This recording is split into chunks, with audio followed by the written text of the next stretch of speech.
ቀደም ሲል እንዳነሳሁት በዞርኩባቸው ዓለማት ሁሉ አይቼ አላቅም ያልኩበት ምክንያት እኔ ተወልጄ ያደግኩበት አካባቢ በጣም ጫካ ነው።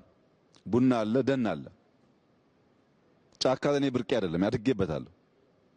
ግን የኛ ጫካ ከባሌ ጫካ ጋር አንድ አይደለም፣ ይለያያል። ባሌ ውስጥ በሺህ ሄክታር በሄሊኮፕተር ሄዳችሁ የማትጨርሱት አስደማሚ እርሻ አለ። ይሄ ብዙ ቦታ አይታይም። ጅማ አይታይም፣ ወለጋ አይታይም።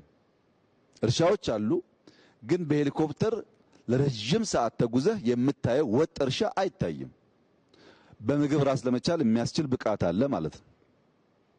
ባሌ ውስጥ የዱር አራዊት ዲንሾ ብቻ ሳይሆን ሳነቴ ወተን ቀይ ቀበሮን እና መሰል አዋፋት ትናንት እንዳያችሁት ያሉ የተለየ ደግሞ ዳይቨርሲቲ ይታያል። እዛ ጋር ታች ስትወርዱ ደግሞ ሀረና አንበሳን ጨምሮ በጣም በርካታ ነገሮች አሉ። የዱር አራዊት አለ። ፈረሱ ይለያል፣ ከብቱ ይለያል፣ ዛፉ ይለያል። ፓልምትሪ እቺን ከምታክል እስከ መሮ ዛፍ ያለ ቆማችሁ ርቀቱን የማታዩትን ዛፍ በጣም ረጅም ዛፍና በጣም አጭር ዷርፍ ዛፎች ደግሞ አሉ። ብዙ ሀገራት ሰመር ዊንተር እያሉ ከፋፈሉና በዊንተር ጊዜ በጣም በረዶ ሲሆንባቸው የሰመር ካምፕ ይሄዳሉ ወይም ሰመር ሃውስ እያሉ ይወጣሉ። ዊንተሩን ሬዚስት ማድረግ የማይችሉ መካከለኛው ምስራቅ ደግሞ ሰመር በጣም ከባድ ስለሆነ ቀዝቀዝ ያለ ቦታ ፍለጋ ሌላ ሀገር ይሄዳሉ። ቪዛ ትኬት ምናምን ብለው።